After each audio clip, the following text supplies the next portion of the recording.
In the spotlight tonight, honeymoon horror as a man allegedly drowns his new wife on a diving trip to Australia. Alabama native Gabe Watson turned himself into Australian authorities yesterday. He is being charged with the murder of his wife, Tina Watson, during a scuba diving trip to Australia's Great Barrier Reef back in 2003.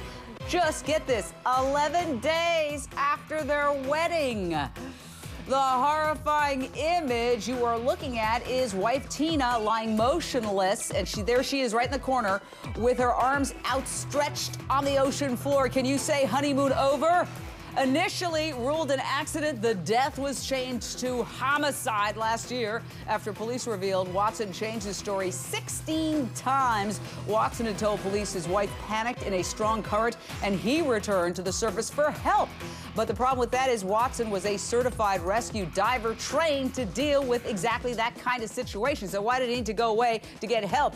Joining me now by phone, Matt Murphy, morning show host for 1070 WAPI out of Alabama, which is the suspect and the victim's home state. Matt, Australian authorities say a possible motive might be his wife's insurance policy. What else can you tell us about this bizarre case? Well, Jane, first of all, thanks for inviting me, and I appreciate the opportunity to talk about this case that we've been talking about in Alabama for quite some time. I'll tell you, the insurance money really points to Gabe Watson in this. For those who believe that Watson is culpable in the death of his wife, her father, Tina's father, believes and states on the record that Tina told him that Gabe, asked her to change the insurance policy directly before the honeymoon flight, wanted her to up the insurance policy and put it in his name.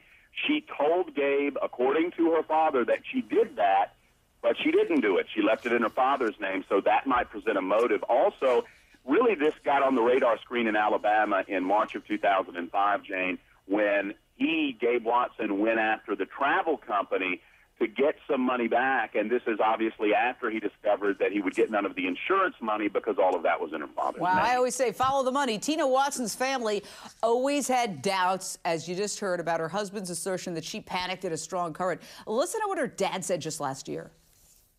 We had a diver that was on the spoil sport with them that came to see me, and he asked me to relay the story that I was told, and after I relayed what I was told to him, he told me that didn't happen and started telling me all the reasons why it didn't happen.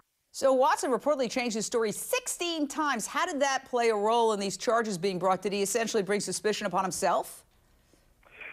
Well, I'll tell you, Jane, the crux of this, I believe, is the money trail, and it's further the fact that this guy did change his story so much so soon afterwards. If you read the report by the detectives over in Townsville, Australia, you know that he changed his story 5 days after her death. He volunteered further information. He asked to be re-interviewed so he could kind of correct his story. There are those in Helena, Alabama, where Tina's from, and in Hoover, Alabama, that completely and totally agree with Tina's side of the story. There is a contingent in Alabama that believes that Gabe is being set up by Australian officials. For what reason, we don't know, some 6 years after the event. But it all leads back for many of us in Alabama to the money and Gabe Watson. All right.